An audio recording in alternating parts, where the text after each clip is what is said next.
initiative. I would like to thank you for joining this conference and thank you for joining this panel. We will have a panel in Arabic, obviously, and we will have English interpretation if you like, in person here and online on Zoom. We will be gathering as well the questions from the people here that are present and from Zoom and Facebook. We will talk about just agricultural transitions and food sovereignty in Middle East and North Africa, so in the Arab region. This topic is extremely important. It started being discussed again as a priority in our Arab region, mainly after the Russia-Ukraine war and the repercussions and the aftermath of this war. And this is extremely important, mainly in the Arab region, which relies on the imports from these two countries, oil, wheat, grains, from Russia and from Ukraine. This session is extremely important as well because we're talking about food sovereignty, not as a reaction to the war, but as a priority in the region. We will be talking about the roots of food sovereignty while talking as well about just transition, just environmental transition. And we will be talking as well about empowering Arab regions, Arab countries, different Arab communities as well, for them to be more flexible and more resilient to face different food crises and similar food crises in the future. This is why we're not talking about food security only as a reaction to a certain conflict, but about food sovereignty. Food sovereignty is a wild subject. It is a wild topic that is worthy of an entire conference. This is a multi-dimensional topic, and some approaches can be adopted while talking about food sovereignty, and we'll be tackling some of those today. One approach is related to environmental policies and the environmental changes and the changes in environmental policies, climate change, and how it imposed the new patterns of agriculture. The second dimension is related to the agricultural policies, different agricultural policies, and this is a topic that is intertwined with the first topic through, for example, the agroecology. And we have the speakers today that will be talking about that, mainly Dr. Ali. There is as well another approach or dimension related to political economy. While transitioning and while talking about this transition from rentier economy to productive economies, we cannot but talk about agriculture as one of the major sectors that can be yielding revenues, mainly in the Arab region. This can happen through encouraging investments in agriculture and in agri-food industry, through supporting as well small-scale agricultural projects, small-scale farming, through empowering as well families that work in agriculture and farming, teach them on the uses of new technologies, new equipment, and help them access new technologies, new grains as well, and crops. Hence the importance of IFIs, of different multinationals and the different stakeholders that can support these new approaches. We have as well another approach related to rephrasing, reformulating trade policies and work on different trade policies, encouraging agriculture and farming, not only for the export-led agriculture, but as well for self-sufficiency and food sovereignty. there is a fourth approach or dimension, which is related to the right to land and the right to access resources and control these resources, in addition to the cross-border natural resources and the role of extraterritorial obligations and the role of different organizations. How can these come into play at this level, in addition to other dimensions that Dr. Zurayk and others will be talking about. So in brief, I wanted to go through these dimensions because the bottom line is that food sovereignty needs to be built on alternative development policies. And for that, we need the reforms. We need to reform the economy, political economy at the national level, at the regional level, and at the international level in order to have better regional complementarity at different levels, and in order to have sustainable food supply chains, mainly those related to agri-food and farming and agriculture in general.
So we need to think about alternative models at the local, regional, and international levels. I was saying that we have four speakers today who are experts in this field. We have Dr. Omar Tesdell, Dr. Rami Zurayk, Mrs. Nidaa Trigui, and former Minister Medani Abbas Medani. Mr. Menadi is from Sudan, Mrs. Nidaa from Tunisia, Dr. Rami from Lebanon, and Dr. Tesdell from Palestine. We chose these four experts for everything they represent, for the research they had done at the local level, and the experts in the field. We did not just choose them randomly because each and every expert represents a different aspect of the Arab region and of the situation in the Arab region. So these four countries are among the countries that were and that still are mostly affected or affected the most by the Russia-Ukraine war, based on the most recent statistics. We chose a more dynamic format for the panel so that we don't have only PowerPoint presentations, but rather give enough space for the Q&A. This is why we will give the floor first to Dr. Omar Tesdell, who is an assistant professor in the Department of Geography in Birzeit University in Palestine. I will not read their entire bio. You can read it in your folders. Dr. Omar will be talking about the new agricultural patterns, the relationship with climate change, and the relationship between that and the changing landscape in the Arab region. And Omar will be talking as well about Palestine. We know the role of the Israeli occupation there and how it is affecting land properties, the right to access resources, and many other aspects of life in Palestine. You have 10 minutes, Doctor. The floor is yours. Thank you, Farah. The worst session is undoubtedly the one that comes after lunch. I hope that we will be able to entertain you enough after lunch. I have 10 minutes to talk about the history of agriculture, about the Israeli occupation, and I only have 10 minutes. I'm Omar Tesdell. I'm a teaching professor at the Birzeit University in Palestine, and I'm extremely happy to be with you today.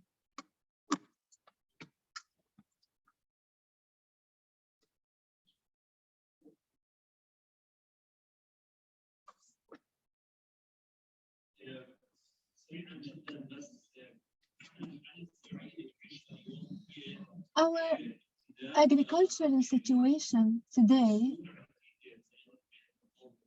comes after centuries of developments. And it's very important to shed light on that because if we truly want to face climate change and inequality in the world, we cannot but go back in history, go back to a certain period in time to understand what happened. You can see here the geological history, how plants, human beings, animals have developed, and we're living now in a virtual world which is based on fossil fuel and which depends a lot on fossil fuel.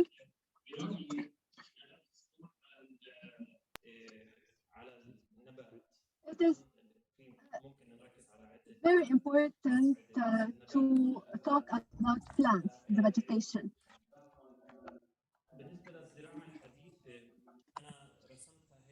Regarding modern agriculture,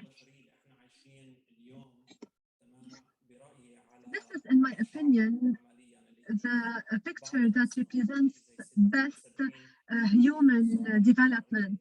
We are living on a certain number of calories, or we have a certain calorie intake that relies on our consumption of certain foods, animal production, agriculture. After that, we can see here the traditional farming, traditional agriculture, and how we developed the crops based on that. So basically, we've all been relying on these 5 or 6 crops that we all know, like rice, wheat, etc.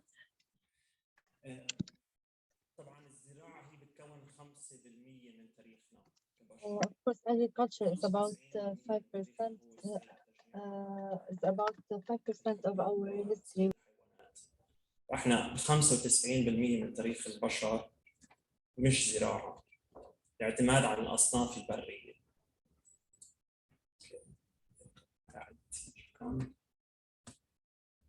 ومن هاي 10,000 سنة فقط 2.5 أو 3% من هذا التاريخ هو الزراعة الحديثة، حسب متى بنرسم الحدود اللي هي 200 أو 250 سنة فقط من الزراعة الحديثة. فمن التاريخ البشري احنا فقط الزراعة اعتمدنا عليها ب5% من تاريخنا. ومن التاريخ So of the whole history of the humankind, about 5% only was dependent on agriculture, and only 2.5% on modern agriculture. So the first revolution is for agriculture. Agriculture came from this region, from Palestine, Syria, Lebanon, Turkey, Iraq, Egypt, this region where we have developed agriculture, starting from wildlife until we got to agriculture and cultivation. So I'm only going to give you 2 or 3 examples because I know most of you already know that. For example, bananas. This is the wild banana, and this is the modern banana. So this is basically the wild ancestor of the modern bananas. These are pictures from Palestine, from the field where we carry out our studies and researches on hummus. This is from the same place, from wild lentils. So this is the ancestors of modern lentils. Of course, this region is or yields hummus and lentils and barley, peas, green peas, and other kinds also. The archaeological register جدا بقرب حيفا بفلسطين فيه بيوضح قديش كان الإنسان بالمرحلة الانتقالية ما بين التجميع والزراعة يعتمد على أصناف عديدة. هي أحد الدراسات اللي طلعت من هذا الكهف اللي هو مهم، وفي عشرات من الأصناف اللي كان يعتمد عليها الإنسان بهاي المرحلة. طبعاً عبر الزمن تقلص أكثر وأكثر.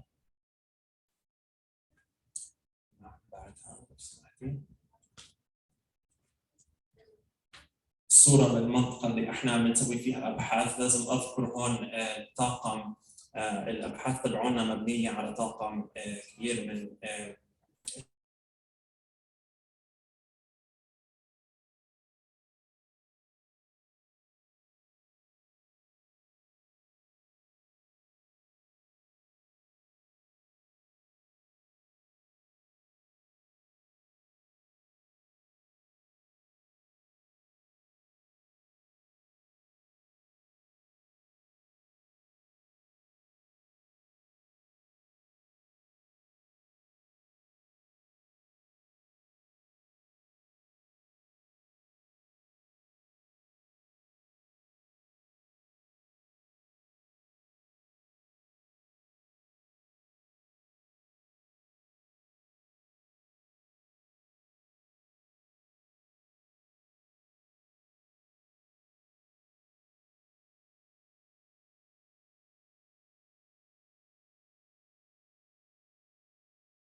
حاجة كثير كبيرة لإعادة الزراعة، إعادة برية الزراعة rewilding agriculture اللي هو أساس شغلنا. احنا بنعمل مقابلات مع كبار السن لنحاول نفهم كيف كانوا يستخدموا النباتات البرية.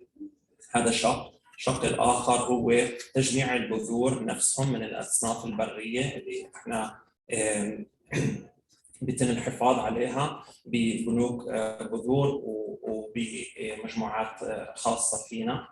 وفي عدة للأسف الشديد يعني في صور كثير. عندنا مساق جديد في الجامعة، في جامعة بيرزيت، مسجل فيه تقريبا 90 طالب كل فصل، اسمه فلورا بالستينا. لأول مرة عم ندرس نباتات فلسطين والبرية اللي ممكن نطور منها أصناف جديدة. فبالنسبة لي أنا فرجيتكم الرسمة هاي، هي المثلث المشقلب. هلا المفروض احنا نرجع نقلبه، تمام، والاساس يكون النباتات البريه اللي ممكن احنا نستنتج منها الاصناف الجديده.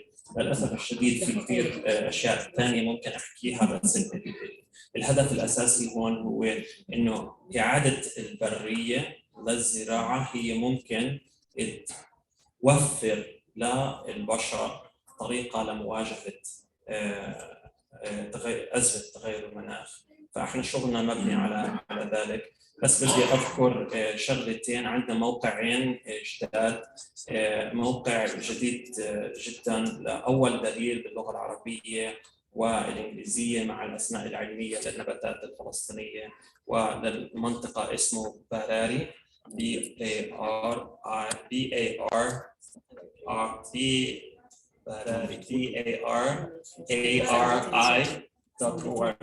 براري موجود حاليا على الانترنت. كان في سكرين شوت.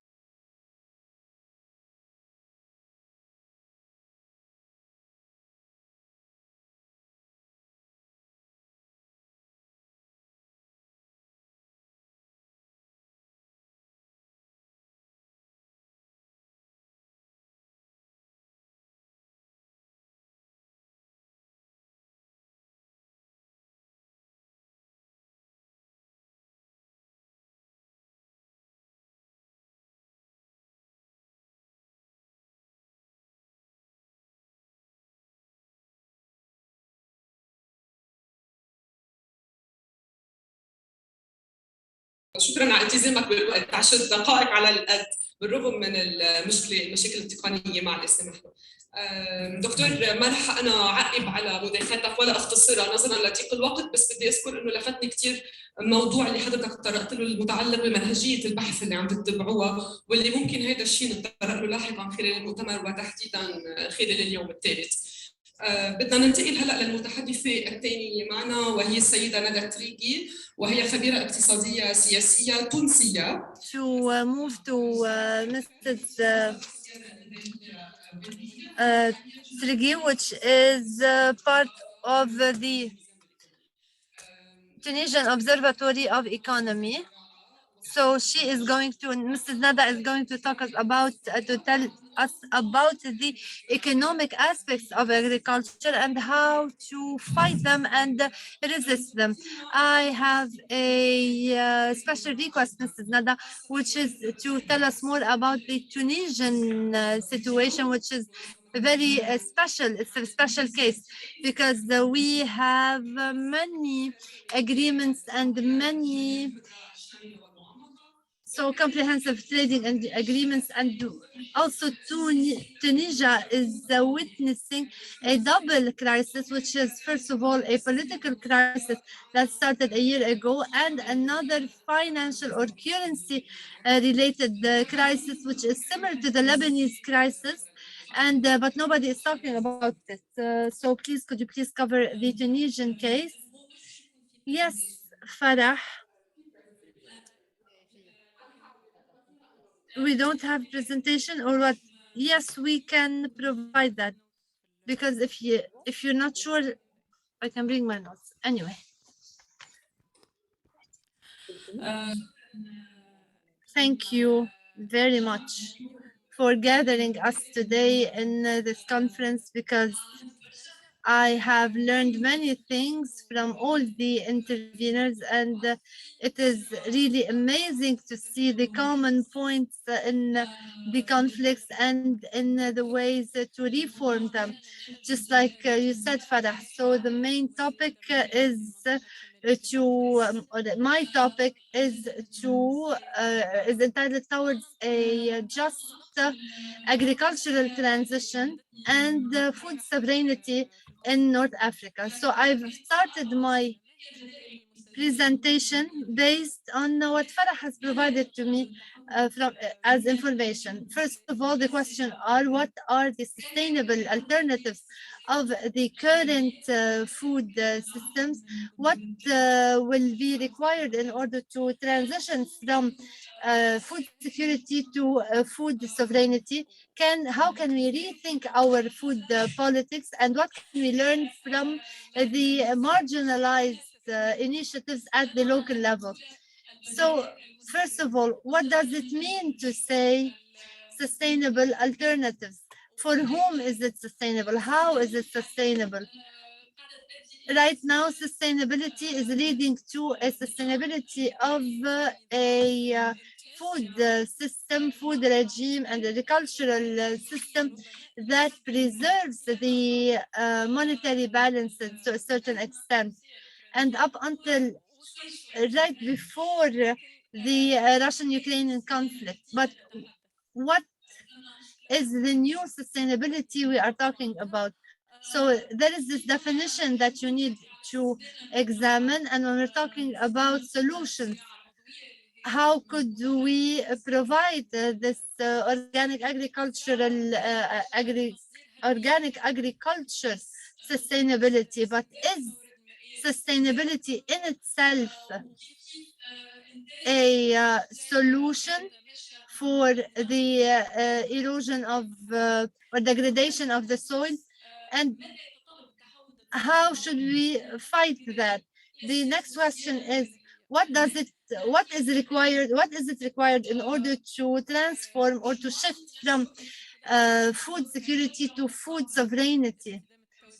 We know that this is something that needs to be adapted to the foreign demand, but also adapted to the local circumstances, such as, for example, the scarcity of water or availability of water. The third question is, how can we rethink our food policies? The problem is that we need to think about that within an absence or a lack of capability to draft agricultural policies or to adopt good agricultural policies. And we should not forget in this context all the pressures made by international associations and international institutions on the agricultural field in Tunisia through their pressures on the Central Bank of Tunisia. The last question is, what could we learn from marginalized initiatives at the local level? This is one of the main important questions, because we hear that, for example, in Palestine, there are a lot of initiatives for sustainable agriculture that places the concept of social justice at the center of sustainable agriculture. Same thing, just like the shared funding and so on. So this is something that we need to think of.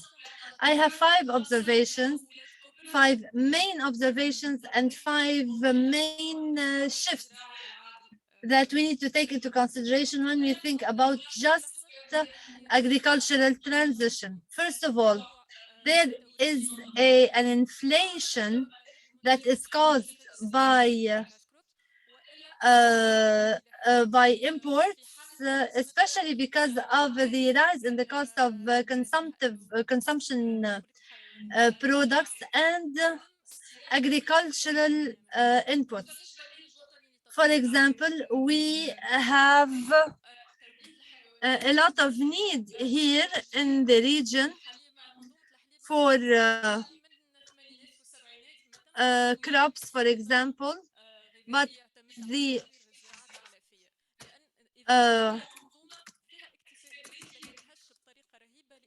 for the feed, basically, but the government does not care about that and does not give any importance to developing feed agriculture. Our countries need to bear the cost of these transformations. However, our countries are heavily indebted, and this is why they are abiding by the conditions of the international institutions. If we go back to Tunisia and we go back to the example of wheat, some farmers said that the state or the government cannot provide any kind of protection, for example, against fires, or any kind of compensation against fires for the farmers. And that's mainly because farmers are excluded from the labor law. So these are a few examples about how the conditional loans, conditions or terms affect the lives of farmers and agriculture as a whole. Additionally, there are countries, most of our So the third observation is the fact that the climate crisis is showing itself or is demonstrating itself in a lack of rainfalls and a more violent climate elements or climate change. We have seen that 70% of the lands used by the tribes, by the Bedouins who usually use it to feed their cattle, for example, are now deteriorating. Therefore, and additionally, the exploitative and the extractive industry has caused a lot of harm to the life of the farmers. However, the government does not care because they believe that this kind of extractive industry is bringing foreign currency to the country, and therefore the farmers are now have fallen victim to that. However, we need to have some sort of a resistant movement to all that. The five grand shifts. First, how do we understand the role of farming or agriculture? Is its role limited to providing people with food, or is it a tool for the sustainability or to sustain financial balances? How do we see the production systems? We need to take into consideration that there is a need to adopt a certain production system that would enhance the resilience of agriculture before the climate changes, and also international market variations. Tunisia has signed many initiatives and many agreements regarding agriculture. There is also an initiative by the African Union that Tunisia has also ratified, but did this trade agreement, or it did actually show that it was a main element in changing current and local systems, and not for the benefit of the people. In TFCA, we were forced, and because of certain conditions, and because of the historical relationship with Europe, we had to change the norms, we had to change the standards. So we had to change the health and safety standards or related to food, for example, of course.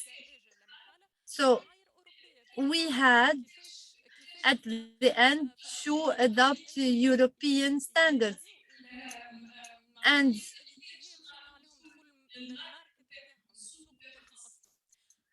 And our farmers had to upgrade their work and their agriculture in order to meet the European standards.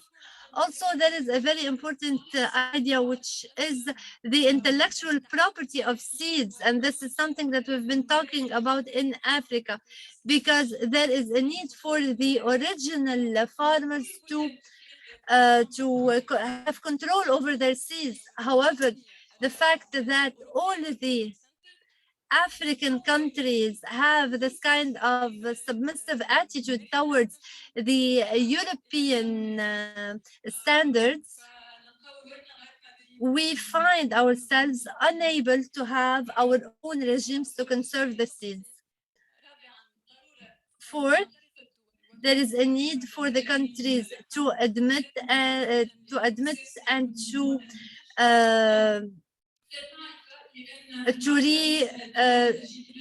gain or to give the farmers respect and importance. They need to raise awareness amongst them. They need to be given more funding, because we have small scale farmers, or basically 80% of the people working in the agricultural field are small scale farmers. There is a need to change and modify the market, because the farmers need to earn a decent income. Also, political representativeness, and allowing the farmers to organize themselves within cooperations and cooperatives. There is also a need to give voice to the farmers, not in the national organizations, but we need the small scale farmers to have a voice, to voice their concerns. The same goes for the consumer. The consumers are never shown, they never have a voice. They are objectified. They don't know enough about the diet that they should be adopting to. And this is very important. Thank you very much. Shukran. Thank you, Nidaa, for this very important overview. And many of the points that you have tackled are going to be discussed again with Dr. Rami. And it was very interesting when you were talking about the trade agreements, about the continental agreements. We found that many of these agreements are not even possible, even at the regional level. We're talking about international complementarity, when in fact a few countries are unable now or have failed to achieve this kind of complementarity, and the stronger countries are imposing their conditions on the weaker countries. The third speaker is His Excellency Mr. Medani, Abbas Medani, who is the former Minister of Industry and Trade in Sudan and the current Director of the Sudanese Development called Nidaa. He is also a member of the Coordination Council for Development.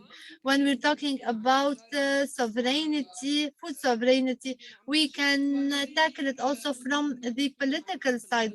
This is why we would like you to talk about the right to land, about the right to access resources, especially in the Sudanese case, where many Sudanese lands are being bought by Gulf countries.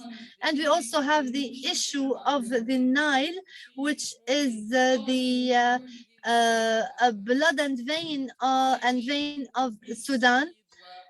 And there is a conflict over it between 4 different countries. So if the floor of you is yours, Your Excellency. Hello, good evening, and I'm really pleased to be participating in this conference. Of course, to me, Beirut is like a second home to me because I've been working with the Arab Network since 2010, and this is why every year we participate in development and alternative development politics. And I think that the topic of today is relevant to all my activities in Beirut. So my intervention here is mainly points, focus points. First, when we're talking about political economy, this is very important. When we're talking about the Arab Spring, we need to talk about the food crisis before in Sudan, before the December Revolution, or at the beginning of the December Revolution. It all started with the fact that there were children who went to school and found no bread to eat. So this was mainly the cherry on top, and this was the spark that erupted, or that caused the uprising to erupt. And this is something really related to political economy, and this is important in every analysis. Anything we want to analyze, we need to look at it from the perspective of a political, economic, political economy. And we need to, therefore, understand the different aspects of our topics. Personally, I talk about food policy based on our own experience, on the local experience, and my information. But we do that, and I try to base it mainly on my experience because I believe that it has the most effect. However, what really matters to me when it comes to food sovereignty is to define it as individuals and companies controlling certain sources of food according to the circumstances of each society and community. So basically, they are defined as the people's right to take decisions in everything related to their own matters and issues. I'm going to tackle now the Sudanese context. When we talk about the Arab region, of course, I have many statistics to back my ideas. I'm not going to delve into the details, but anyway, 40% of the Arab agricultural lands are located in Sudan. That means that the Sudanese cause takes a different aspect. Sudan is the 7th country in the world in terms of cattle and animal wealth. However, 2/3 of the population of Sudan is suffering from poverty. In March, WHO and the World Food Program have expected that about 18 million people are going to suffer from severe and extreme hunger in Sudan. That is more than 40% of its population. So when we read all that, when we see how it is in contrast with the reality, we cannot look at the food and sovereignty of Sudan in a way that is separate from politics and policies.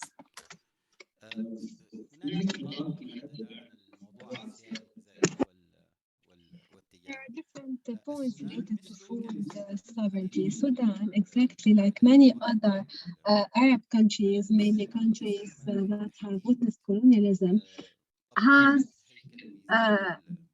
defined the commercial balance of the country based on that experience with colonialism. So the country back then, and based on people's needs, and based on the needs of the colonial state, a project was implemented in order to plant large stands of fields, and many factories were built on that land. This project required a lot of irrigation, and specific irrigation channels were adapted. With the project, they started planting cotton, and cotton was used in textile and the production. So this emanated from the need for these crops. There was a political decision taken at that level back then. We've noticed another intervention after the colonial era. It was an imperialistic intervention, if we could say so. Sudan used to rely a lot on corn.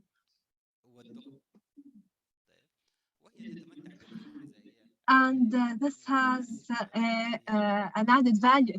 And of course, you know the importance of corn for our system and the food chain. But after that, under Ibrahim Aboud, this had changed.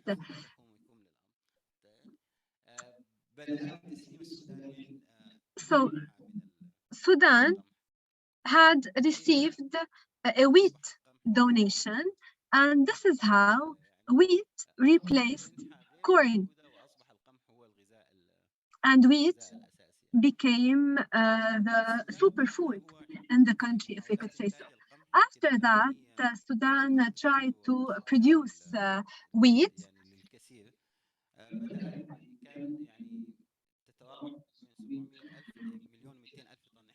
700,000 to 200,000 tons started being produced, and this varied between under one government and another. So this number varies.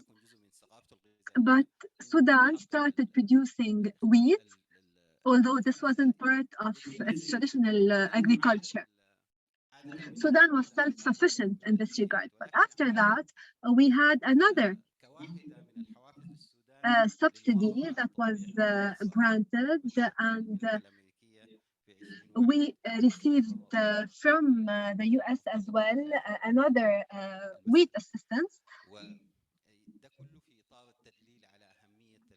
And this shows how important it is to stress on the political economy and on the impact of different policies on agriculture. We know that we used to spend a lot, first of all, on importing wheat. After that, we started importing sugar. And up until 2009, we had enough production in the country, but after that, we had to rely on importing these two products. So this is definitely related to the different policies that were implemented and to the military back then that controlled the crops. So Sudan was in need of importing sugar, wheat after being self-sufficient for quite some time. This has, of course, exacerbated the problems and the balance, the deficit and the balance of payment in certain cases because we had to rely on importing these products. Another important factor to mention, and I still have only 3 minutes, so I will be brief. One of the most important factors as well to mention is that in Sudan, there were many companies, many private companies, and there was a public-private partnership in certain companies, and these companies used to export some local productions. Mainly oil, grains. In 2000, things changed, and oil used to account for 60% of the imports, and it accounted for more than 90% of the exports after that period in the country. So we relied on other sorts, on other kinds of an entail economy related productions, and instead of stressing on the environment and on the environmental impact of relying on similar products, we replaced agricultural exports by these oil products, and we know that our income and our economy became related directly to other countries' economies such as Russia and other countries. We know, in addition to that, the relationship between the military institution in Sudan and between other countries in the region, because there are strong economic and political relationships that bond the military institution, the army, with other countries.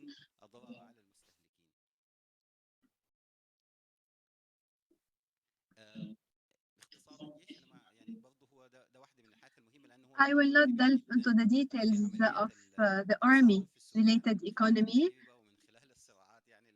but you know that conflicts and wars have affected that economy.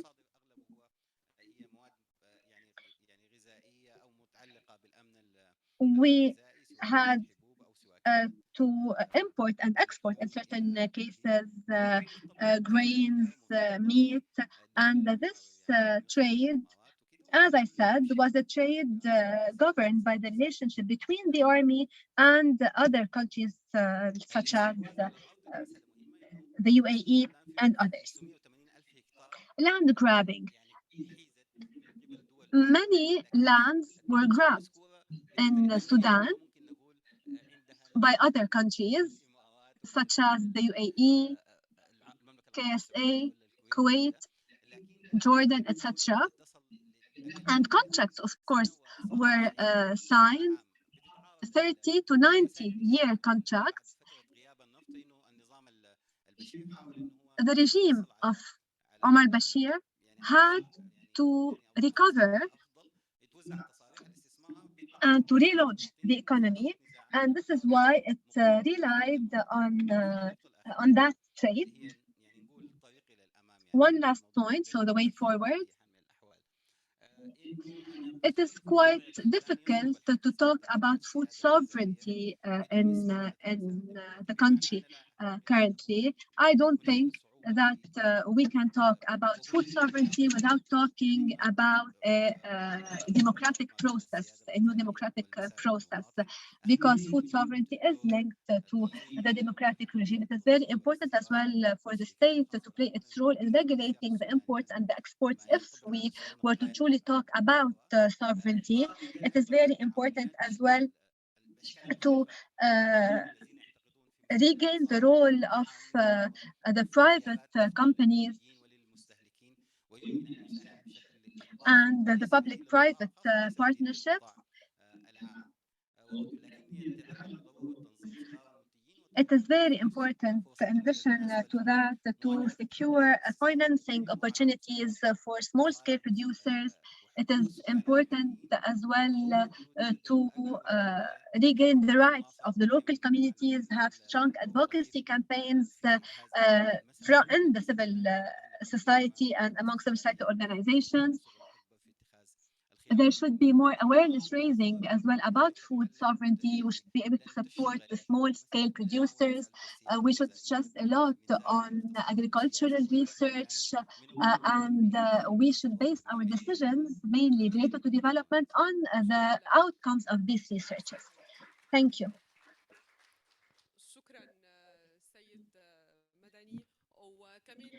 Thank you, Mr. Medani. There are many common points between Arab countries. The lack of food sovereignty is not only related to governance, but it is related to the system, to the economy that is entirely built on the interests of the elite or the oligarchy. We will give the floor now to our fourth speaker, Dr. Rami, Director at the Faculty of Agricultural and Food Sciences. He is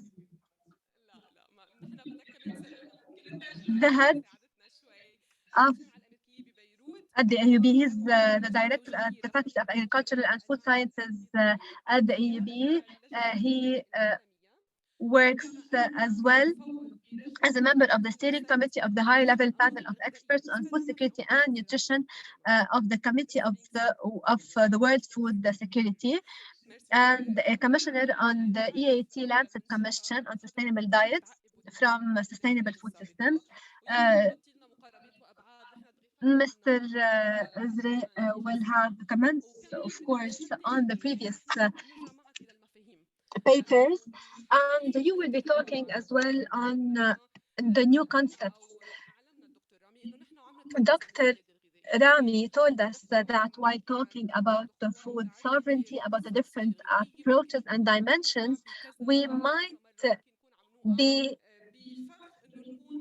falling into the trap of talking only about food security rather than food sovereignty, knowing that food sovereignty includes many dimensions. We've already talked about the different approaches such as cash transfers, subsidies, such as encouraging imports from different producers, such as putting an end to monopoly. So food sovereignty is a very wide concept. And we shouldn't only stress on food security, but food sovereignty. Dr. Rami said that in certain cases, we might be mixing the terms and we might be mixing as well the concepts. We might be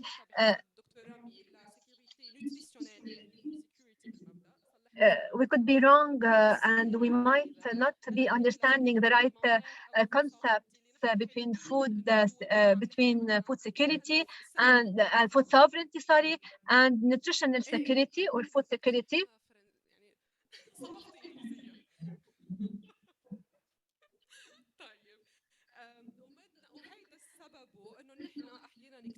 So mixing the concepts is a problem, and here we shouldn't only talk about offer but demand as well, about consumption, and we should talk as well about the alternative agriculture, alternative bread.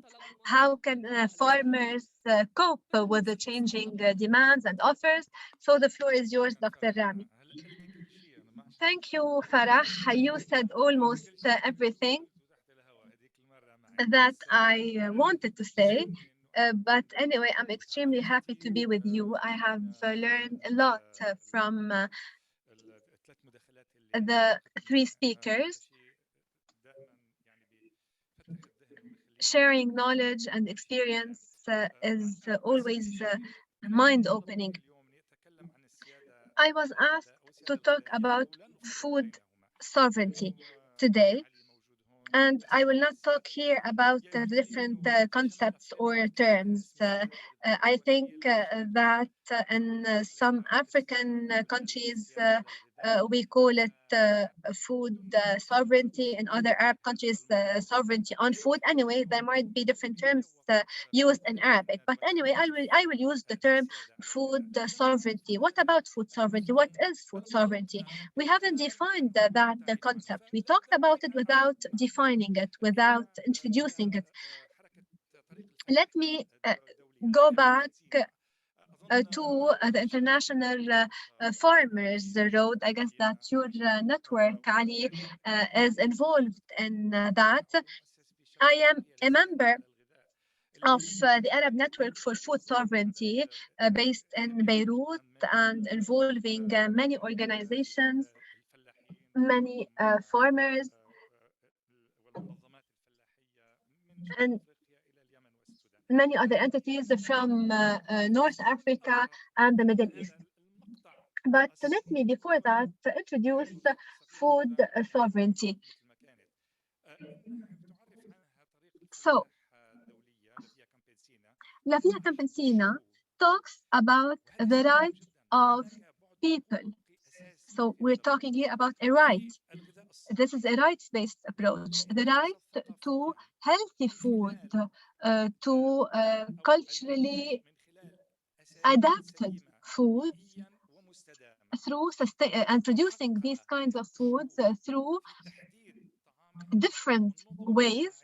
This is the right of people, of communities to define the food they need and they want under certain circumstances. So there are many dimensions here, many aspects that need to be discussed, but all these take us back to the right of people to have a say over the food they produce or the food they consume. It is very important to be able to identify our way towards reaching food sovereignty. How can we say, for example, that we were in point A and now we're at point B? How can we define whether we shifted from a place to another in terms of food sovereignty?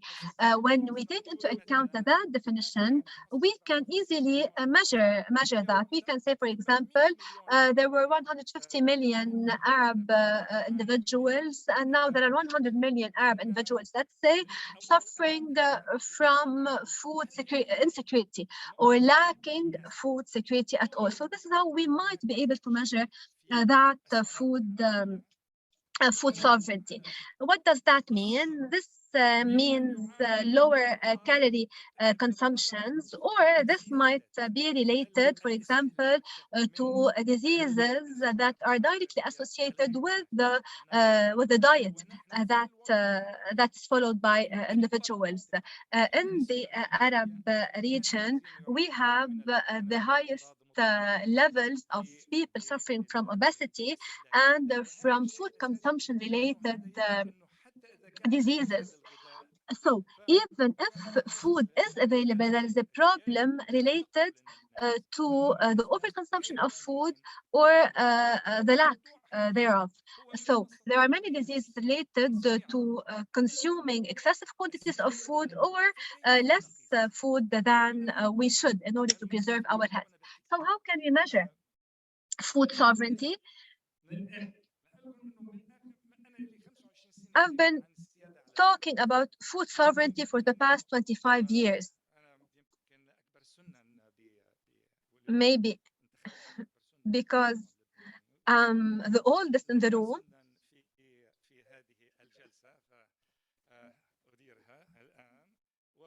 This is why I can talk about my years of experience. And we've elected today the oldest member of the parliament in Lebanon as Speaker of the House. So this is a coincidence. Anyway, back to what I was talking about. What about food sovereignty, or how can we talk about a progress made in food sovereignty? Actually, we can't. We're going backwards. Why? Because food sovereignty is not something related to reforms only. I cannot talk about food sovereignty based on the Arab reform initiatives. لأنه حق الشعوب بتقرير مصيرهم بوضع الجيوسياسي وبوضع اللي سمعنا عنه من الزميلة والزميل، ولن أكررهم. هذا يعني ثورة على القوى وعلى الطغيان وعلى كل ما يضغي من بلاد on oppression on Western or Eastern countries, capitalist regimes, and the different kinds of hegemonies. So this is a revolution, but our approach historically has been a reform-based approach. Why? Because in the world in general, there is a tendency towards those who try to absorb everything happening, all the rhetorics or the revolutionary discourses, trying to transform that discourse into an oligarchy or an elitist discourse. My student here has been discussing that with me for the past month, and she has been doing research on that as well. But anyway, for me, food sovereignty is all about revolution. It's not only about the universities, the funding of these universities or of these programs. It's not about imposing a new concept based on the United Nations definitions, but it is first and foremost a revolutionary concept. It's about a transitional movement. We're talking today about food sovereignty. When you talk to people about food sovereignty, they would tell you it is about buying crops, let's say, or productions from small-scale farmers. So we're talking here about the life of farmers, about small-scale producers. But I haven't seen here in the room any farmer, and I am a small-scale farmer, a small-scale producer. This is why I can allow myself to talk about that. So we've been talking about the life of farmers and the absence of farmers. We've transformed this revolutionary concept into a reformulated concept related as well to the middle class. It's about going to the market, selling organic, buying organic. We're pleased with ourselves. We think that we're doing them any good, but we're not, because we're not involving small-scale farmers in our discussion. So again, this is a revolution. This concept is a revolutionary concept. This cannot but be acknowledged. How can we be against the sovereign fund in Lebanon, while leftists, even before the right-wing members, if you could say so, are talking about the sovereign fund? So how can we talk about being revolutionary while imposing a certain force or a certain logic on people? Again, it's not about a reformist concept, but about a revolutionary concept. This is how we can mobilize people. This is how we can talk about food sovereignty. It's not about a temporary political reform, but a long-term sustainable revolution. Why have local or municipal organizations talking about food sovereignty in the occupied Palestinian territories while being occupied? How can we talk about food sovereignty while our countries, our occupied, our lands are occupied? So we should mobilize people around this revolutionary concept. So food sovereignty is all about a revolution.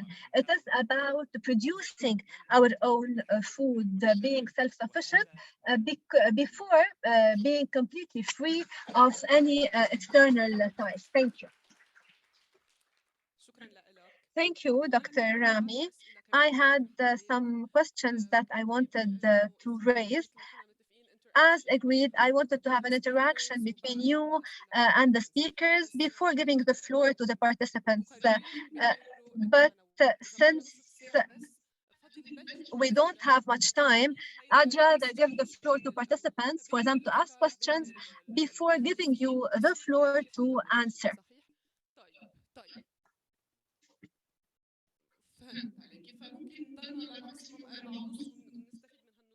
So we only have 25 to 30 minutes. So let's start by giving the floor to the participants before giving the floor to the panelists. I'm Mohammed Al-Saidi from the University of Qatar.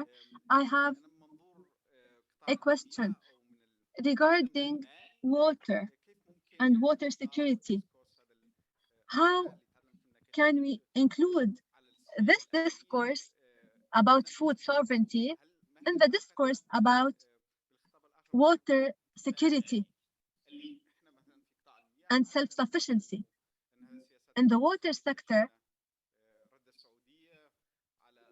we say that certain countries are dependent or rely on certain countries for certain productions and services. So how can we link food sovereignty to water security? What's the role of governments in preserving this food sovereignty? Two other questions. Thank you. I have three brief questions for the three panelists. What's the relationship between food sovereignty and water security? Mr. Medani, you're talking about farming, about agricultural activity. What are the barriers that are hindering the achievement of food sovereignty in the region? Doctor, you've been talking about the triangle, tilting the triangle and the share of agriculture in different countries, while we've been talking about agricultural consumption, extensive agriculture, and the necessity of working more on that. So I'm Ali Aznag. I agree with Rami's rep on the definition of food sovereignty. In 1996, approximately, this definition was developed. And after that, as Rami said, in 2007, the concept was developed during a conference held in Mali. And we started talking about the rights of farmers, about the political and the economic dimensions. And you were talking before that about food security, so about securing food to everyone.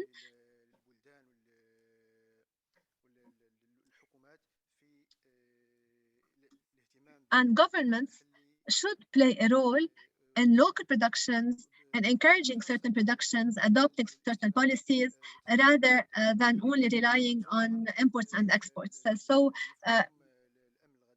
This is food security, which is not completely similar to food sovereignty. I have another question to Mr. Medani regarding the challenges in Sudan.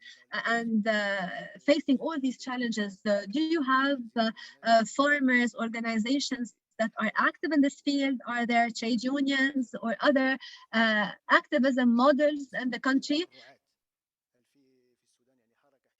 So do you have trade unions or syndicate movements representing these farmers? Thank you. One more question.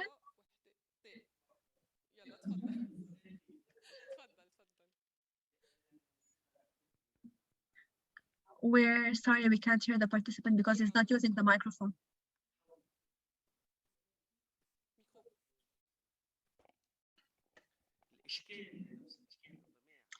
So regarding food sovereignty, the different models, the reformulated model, and the revolutionary models that should be adopted. The mainstream discourse in the Arab region is a pessimistic discourse, a discourse reflecting weakness, defeat, if you could say so, instead of having an empowering discourse. We are still unable to differentiate between food sovereignty and food security, and many countries are unable to do so and still use the term food security. Michel Foucault in the 60s talked about reforms and about encouraging reforms which can lead to a radical change and hence to a revolution. And this is true. We are a small group perhaps, but if we go to our countries and we start raising awareness among these producers, these farmers, I think that we would have started this change and this revolution.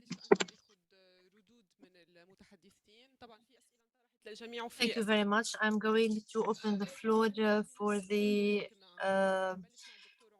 comments from the speakers and the answer from the speakers. So I think that we will go along the same roles and turns. So my question is not related to production because it's more related to biodiversity in agriculture, which means that instead of relying on hundreds or thousands of varieties historically and as human beings, now we are relying on 10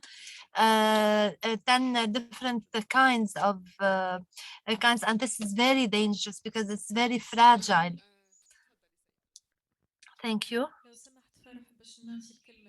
Farah, I am going to give the floor to Mr. Medani because I still have another question to answer. Of course, there are many questions. One of the questions was what were the causes that led to reducing the cultivated land in Sudan, which is in contrast to the wide spaces in general in Sudan. But I would like to speak about something else. The political framework. Do politics support farmers, and especially small-scale farmers who are the majority of the farmers?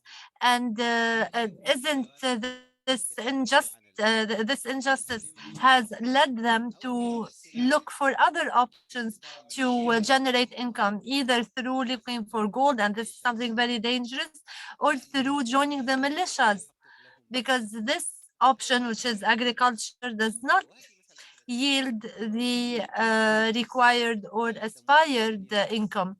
And then that opens the floor or the door for new questions, which is who has imposed these options.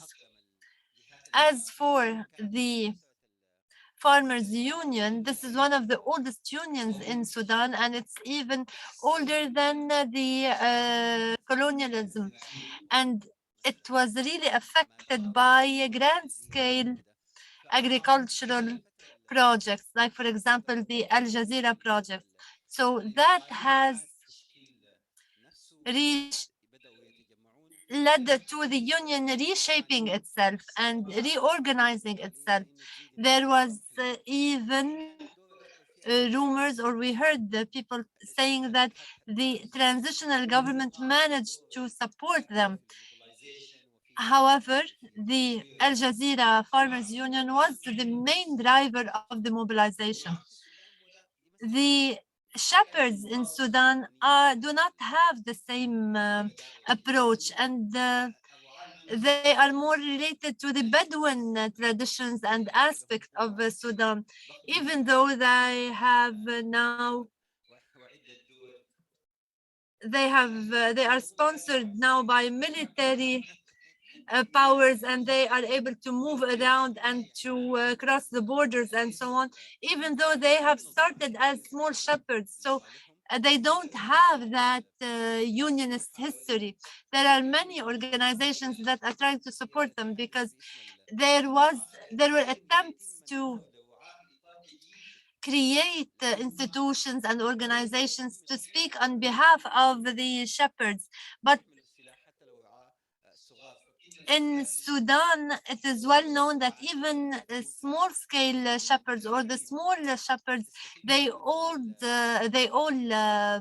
hold guns, they all use firearms and so on, and this is why they are usually utilized in other wars and in the militias.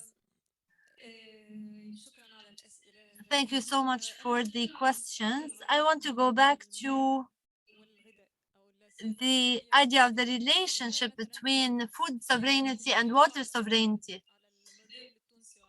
If I want to talk about the Tunisian model, about 10 years ago, and since the farmers were impoverished and agriculture was marginalized, and since the cost of agriculture have become greater than the income generated by it, the crops or most of the land was dedicated to cultivating crops, and that requires a lot of water. And then the crops were exported, and Tunisia was not benefiting from anything of it. So that means that we have shifted from the system, or there is a need to have a shift from water in order to cultivate crops that are going to be exported to water in order to cultivate crops that are going to be consumed by the population. Again, I would like to comment on what Mr. Rami said, saying that food sovereignty is a revolution in itself, and it is something that could mobilize people. We didn't really speak about alternatives. We were mostly focused on carrying out a diagnosis. And even though in this panel we don't have any farmers around, however, how much can this panel help build alliances with the farmers' movement, working on finding agricultural alternative policies based on social justice, and that could lead ultimately to ensuring food sovereignty. How much can we talk about the alliances that could gather all our organizations and shared funding through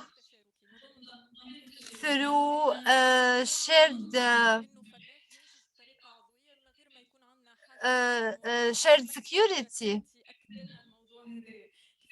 whereas a certain farmer can be cultivating their land without having a whole center for research behind them. How can we work with grassroots movements? How can we work with on grassroots traditions? Like, for example, sharing the seeds between the farmers. How can we make sure, or how can we support the use of national seeds, and that could help severe the relationship with the multinational companies that are controlling the seeds.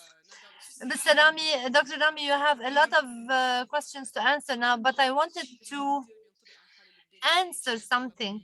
What you said is similar to the Lebanese situation in relation to water, agriculture, and so on. Most of our agriculture is now based on, has shifted and transformed to cultivating crops that are more import or actually export dedicated. Dr. Rami? First, let us tackle things one matter at a time. Nada, I do understand that these issues are complicated. It is not easy to say that everything we are doing is not enough to make the change that we aspire for. However, you have presented something. You have showed some points, and we all know that we can't do anything about these different points without any radical shift in the system or in the regime. I can't talk about small chains and big chains. I'm going to, but we can't really talk about condescendingly about farmers, and I'm not accusing you of anything. We can't start saying, you know, the farmer needs to shift to another agriculture that is more environmentally friendly. You know, the farmer is also part of this change where he has to feed his family, where he has to send his children to school, where he has to buy medicine for his family and to provide the medicine, medical care. So we can't really criticize the farmers where criticize the farmer when in fact we are so privileged and we are part of this economic and capitalist regime where we are sitting here in this hotel and trying to somewhat blame the farmer and saying, you know, each one of us is going to go back to their country with enlightened, he is going to raise awareness among the farmers. Who said that the farmers are not aware? Who said that they don't know more about their problems than anyone here? Nobody is giving them a per diem for their travels. They are working according to the capitalist market. And if you want to change something, you need to change the capitalist market. If you can't change that, then let them be, live and let live. Something that I need to conclude with, this kind of the rhetorics of loss in Lebanon, we don't have that rhetoric of loss, and I will let you ponder on that. Okay, so you need to conclude, but I am going to give some more questions from the audience. Hello. I don't have a question. I have a comment regarding how food sovereignty has turned from a revolutionary cause to a reformist cause. This is exactly what feminism is, and this is what I was trying to tackle in the morning. And again, this has nothing to do with our culture or tradition or our rhetoric. It is related to the intelligence of the dictatorships and how they managed to undermine any kind of movement that could pose a threat to their presence. Maybe we can shift that revolutionary cause to a reformist cause, and maybe that needs repoliticizing, so drafting new policies. But again, I believe that we can use the feminist movement in the region, which is now working very creatively in order to draft new policies for the movement. So Nadim, and then two other ladies here. I have a question and two comments. The question is that right now, we are at this junction where food security is threatened, where it's at risk. And we've already talked about that. However, this juncture, could it be an opportunity to rediscuss and re-examine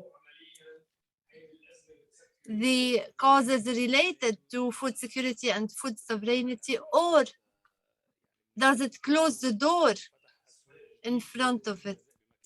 Should we just speak about the new markets that we could enter or so on? I have another question, and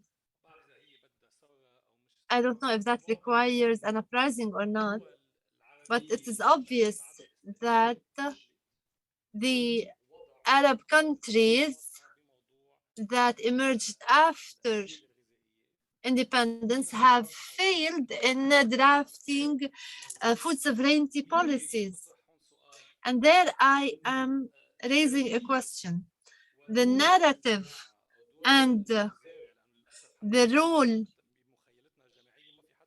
of the farmers, and here I'm talking about male and female farmers, the roles were marginalized. In Lebanon, for example, we have known a lot of traditional and historical farmers, men and women, even though we have seen the cultivated land all around us. We don't speak about the farmers, but we do speak about the Lebanese traders. And I think that this is a crisis in itself. So the question is, what is the role of the narrative and the role of the collective memory? Because in Lebanon, nobody has the ambition of becoming a farmer.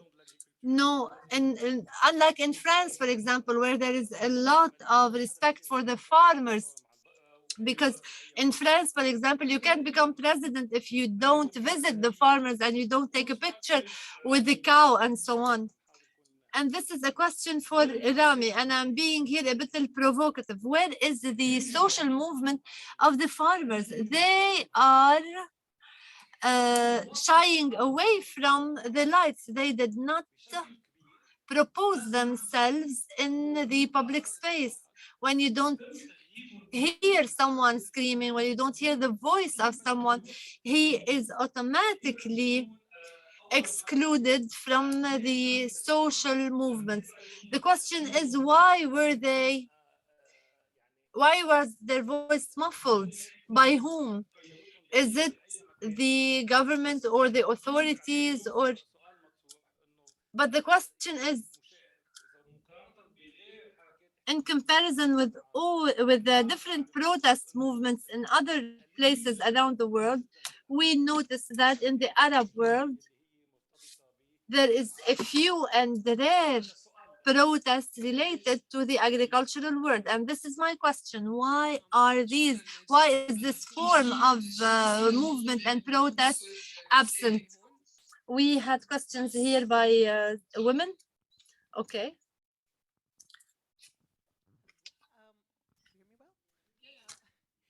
Thank you for the really fascinating presentations. I wanted to ask a little bit about, taking us back to the question of alliance building, also a bit related to that question.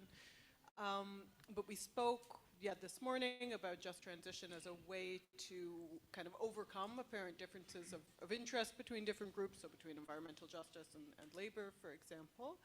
We heard quite a bit, especially in the last panel on water, about some of the kind of tensions and divisions between rural and urban populations in the region, and about some of the kind of conflicts and struggles emerging there. So including increasing urbanization, but also tensions about things like resource use, tensions about what should be the relative political and economic power of the rural versus the urban regions.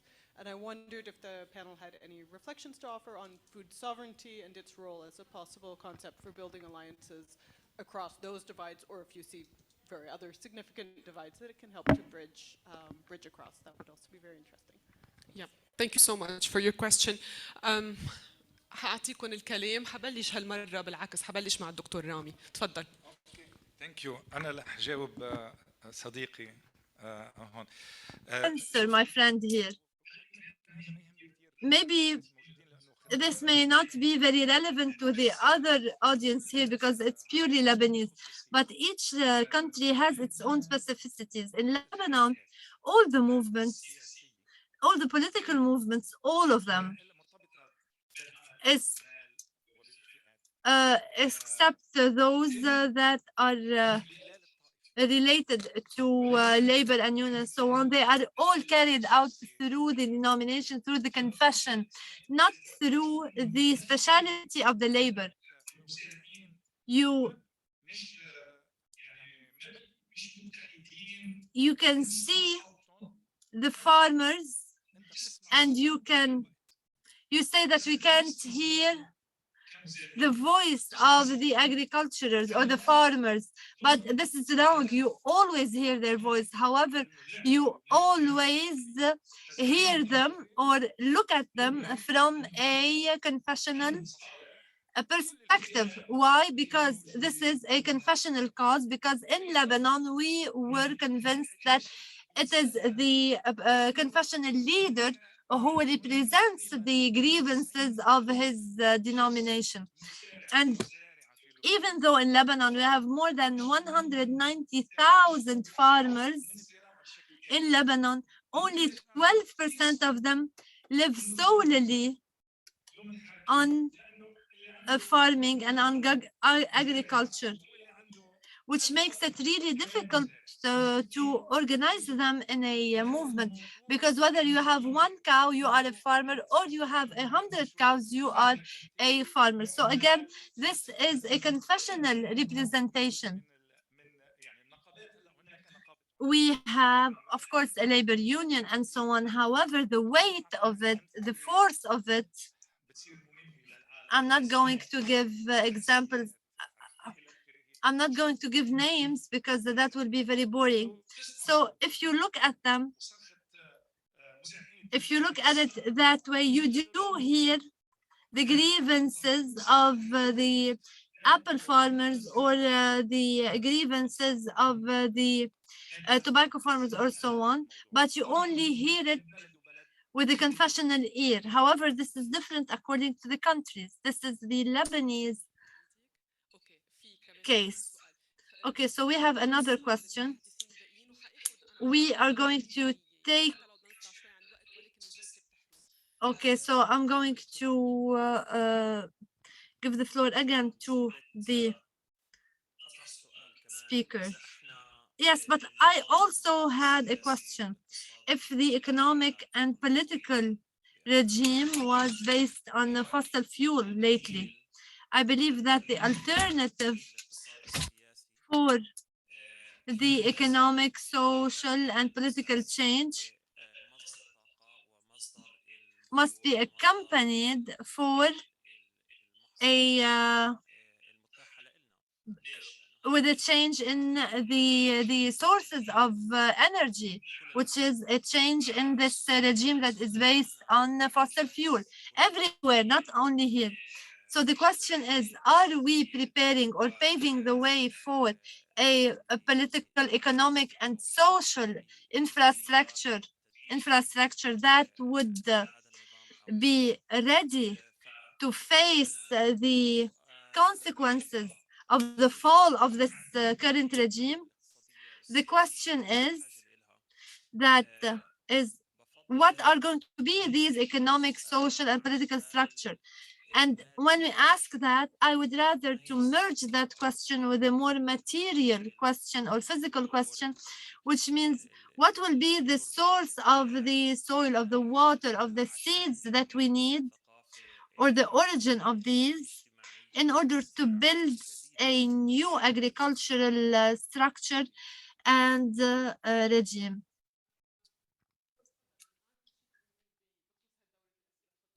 So do you have anything to, any answer?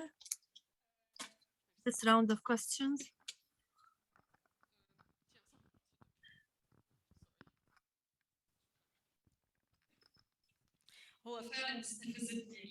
True, it's true. I was provoked by that.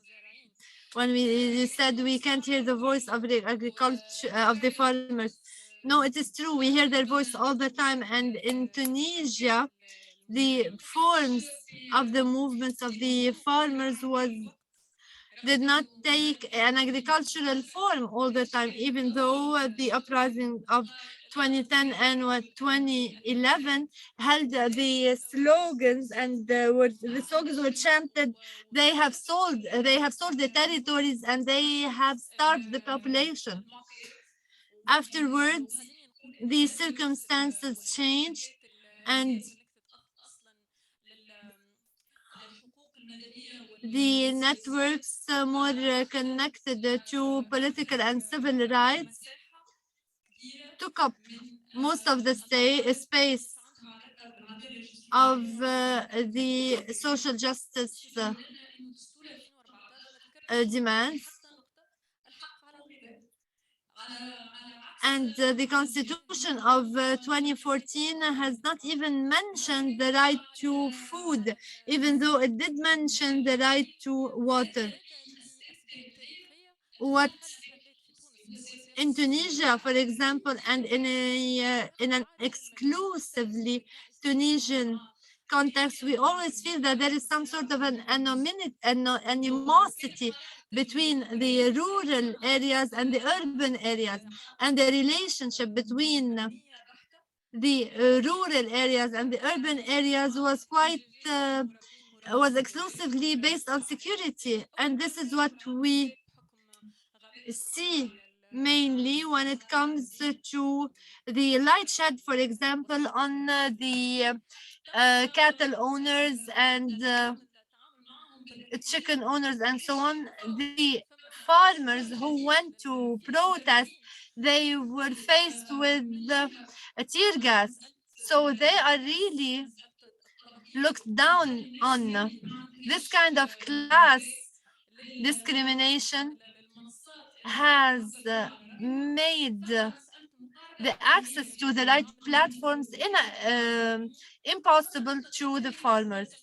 Also, how the farmers are treated in general and historically, farmers' unions and associations in Tunisia never expressed the opinions of the 80% of small-scale farmers, but rather of the big owners of lands. And that means that farmers can no longer express themselves. When we were talking about the alliances, we want to be in support of the farmers. We want to be the voice of the farmers, and we want to be thinking along with the farmers about their needs. And I think this is our role. Thank you, Rula. We have 4 more questions, but we will do that in an organized way.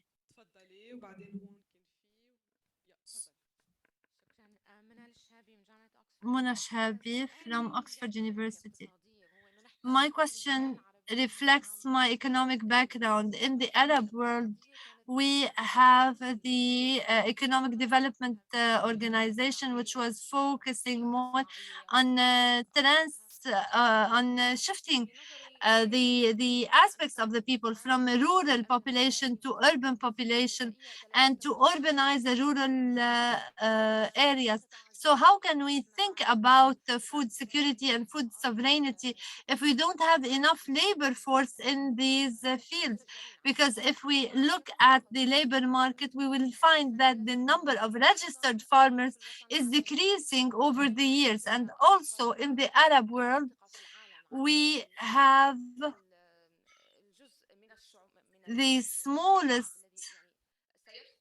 portions of the population of prospective agricultures. So how can we prepare these potential workers to work in agriculture?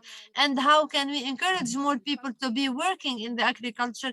And how can we modify and amend the laws related to agriculture and the rights of the agriculture of the farmers in the labor laws and other regulations?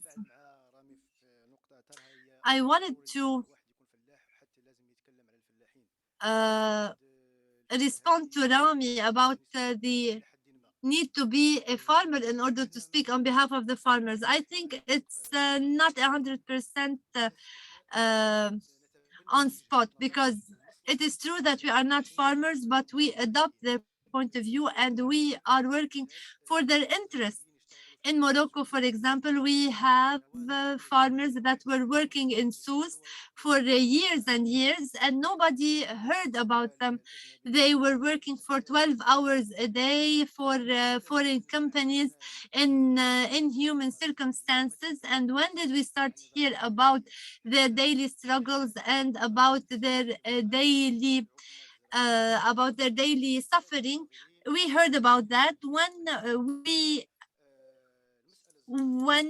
there were leftist activists who have adopted their cause and who have voiced the concerns and grievances of these farmers. And then we start seeing more unions being formed in order to defend the cause of these farmers. So these activists, they are not farmers. They do not descend from farmer background, but they were talking on behalf of the farmers, and they managed to succeed in defending their cause. Also, we believe that it is true that the farmers need to work on their own causes, and they need to be implied in everything, but they don't really have the time to understand this whole system, about this whole capitalist system, and they are busy working, basically. This is why this kind of work must be shouldered by by organizations who are working against exploitations and against utilizing these people.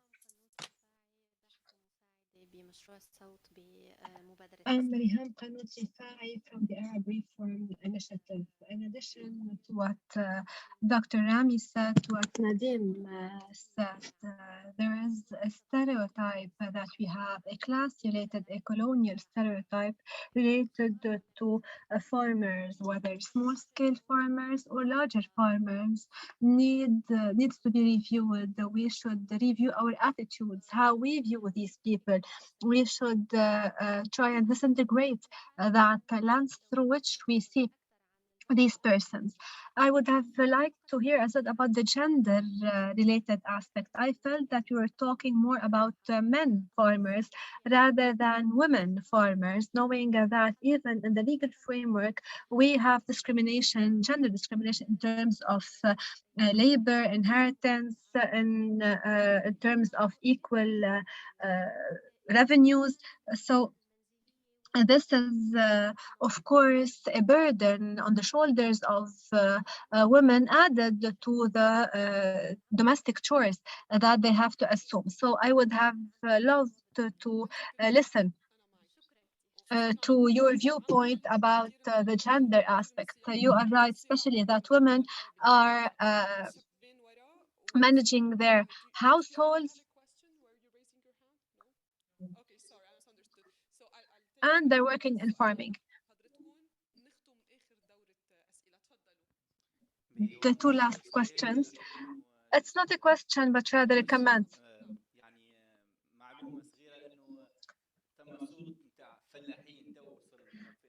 When we talk about farmers, you should know that the farmer voices, whether in Lebanon or in Tunisia, are being heard. The farmers are asking for their rights, for more resources, water resources.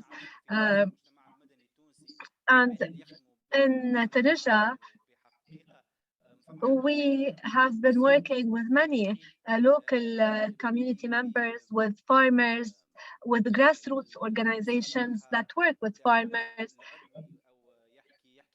And it's never about talking with these persons with the superiority. I think that we shouldn't adopt the mainstream discourse.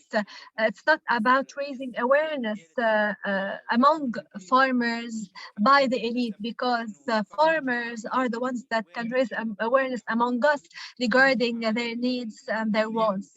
So we should let go of this superiority and of this vocabulary, mainstream vocabulary that has been adopted by policymakers, by decision makers. So we should let go of this mainstream discourse. Thank you.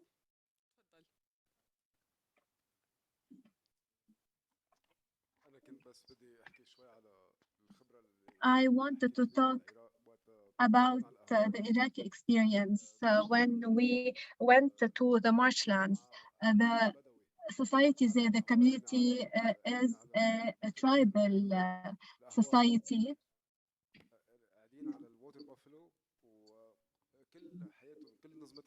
They've been living on the water buffaloes for years.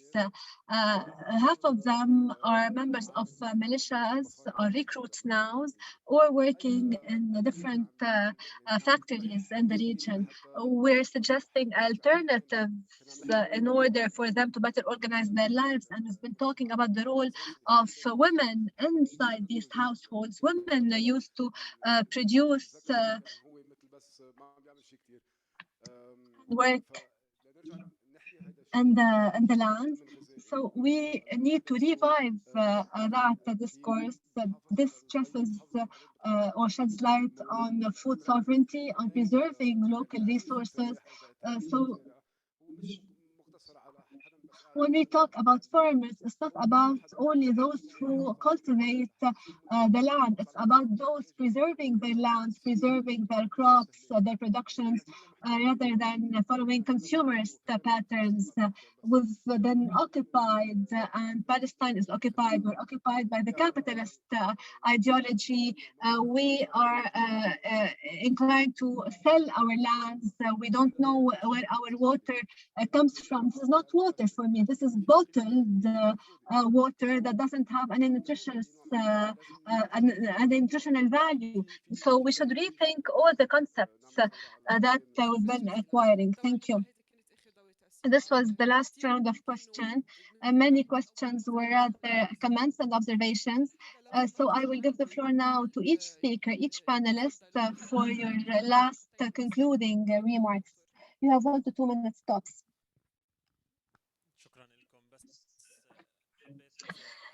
Thank you.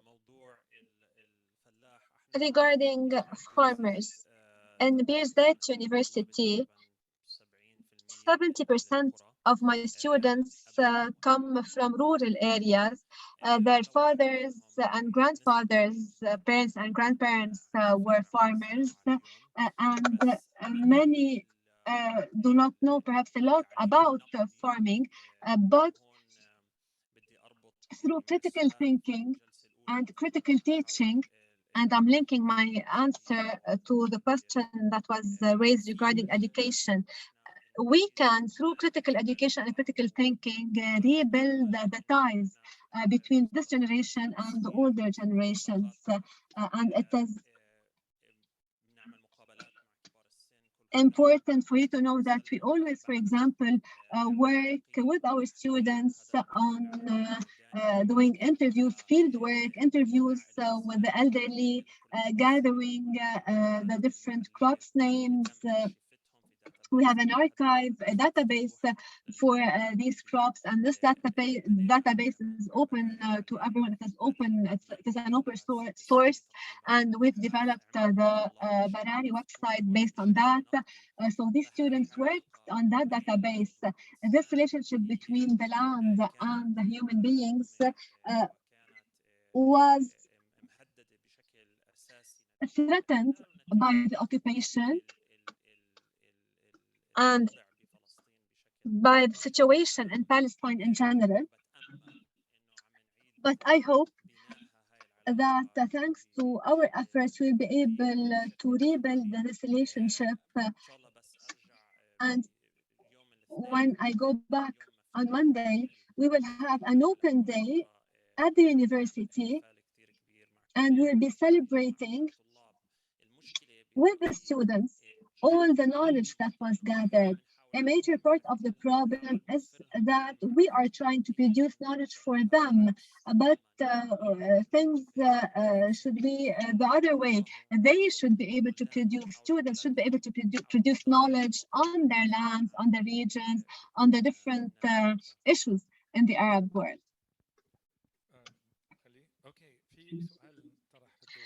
There was a question raised by our colleague from Oxford, and this is a very important question. This is on point. This is directly related to the agricultural issue. It is about the transformations we've been witnessing in the agricultural field. This might be a Marxist concept. And to answer your question,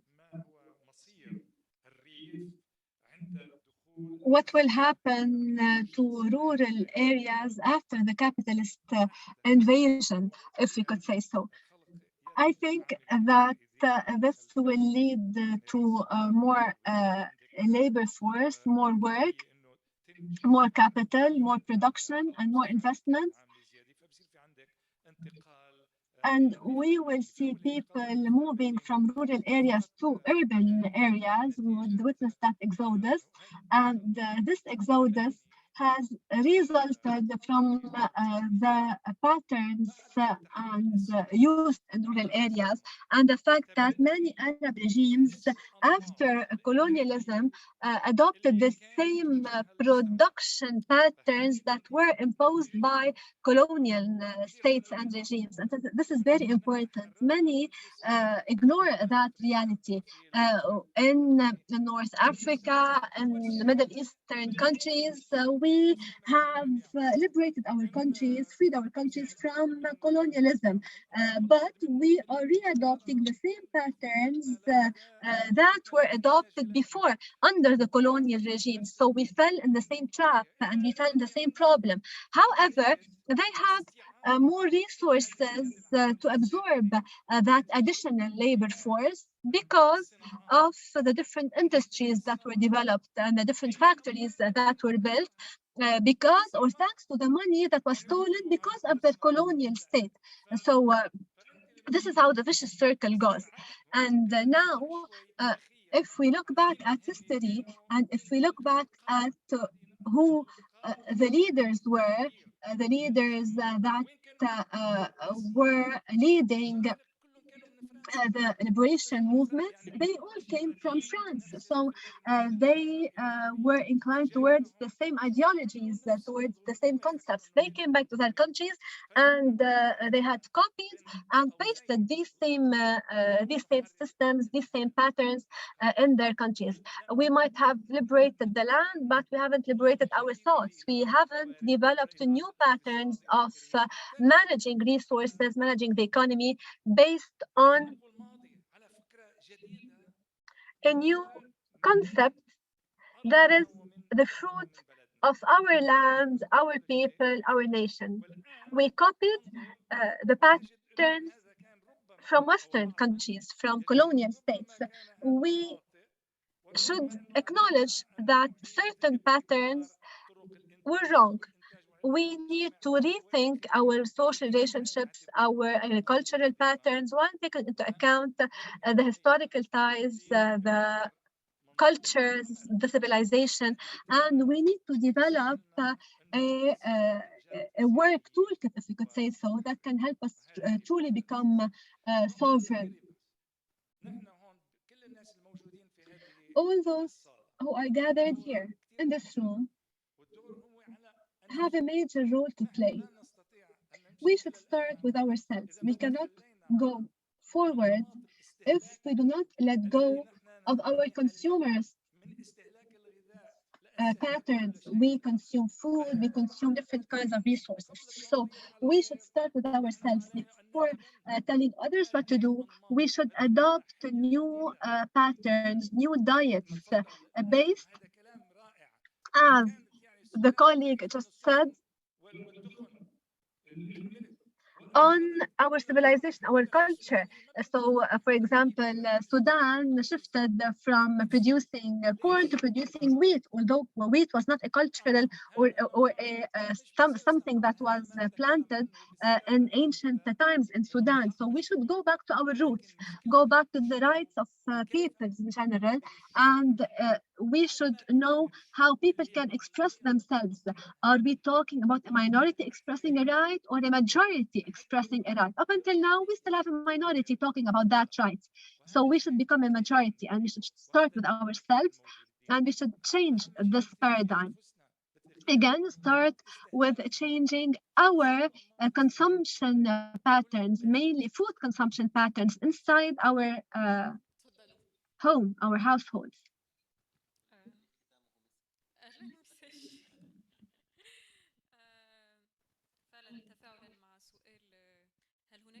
Regarding the question about the policies that help produce or have new farmers, we cannot talk about the policies paving the way towards having a new generation of farmers. And we cannot talk about that unless we give back this profession its importance. We were talking about the importance of social security, social protection, about farmers having access to the political representations, to different jurisdictions. Farmers should have access to these resources, to all these fields.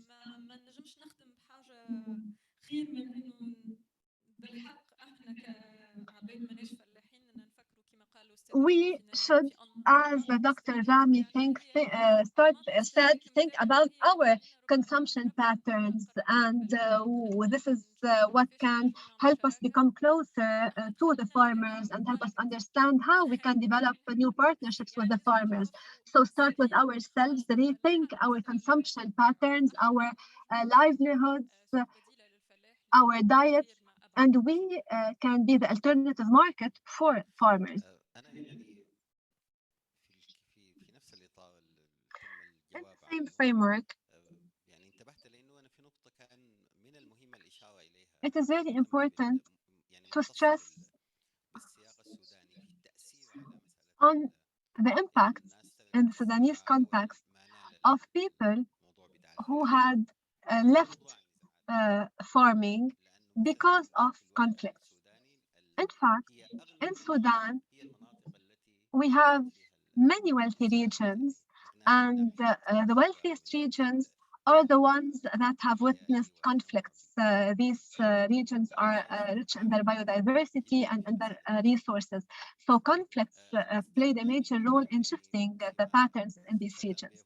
Another thing, and this was mentioned by Dr. Rami as well, it is about the right of the majority to express self. It is very important to give people the right to express themselves. And this is true democracy, and not only mere fictional democracy. It is about giving people a voice, making their voices heard, allow people to make the right choices or their choices. And this is the key word here. This is the most important thing if we were to talk about change. Thank you for this opportunity. I came this morning and I was extremely tired, but thank God I'm still here. And I truly enjoyed the discussion. I would like to thank the 4 panelists. Thank you for your speeches. Thank you for your comments. And I would like to thank the participants on Zoom and here in person.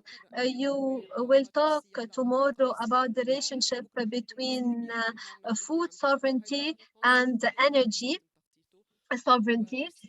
Thank you.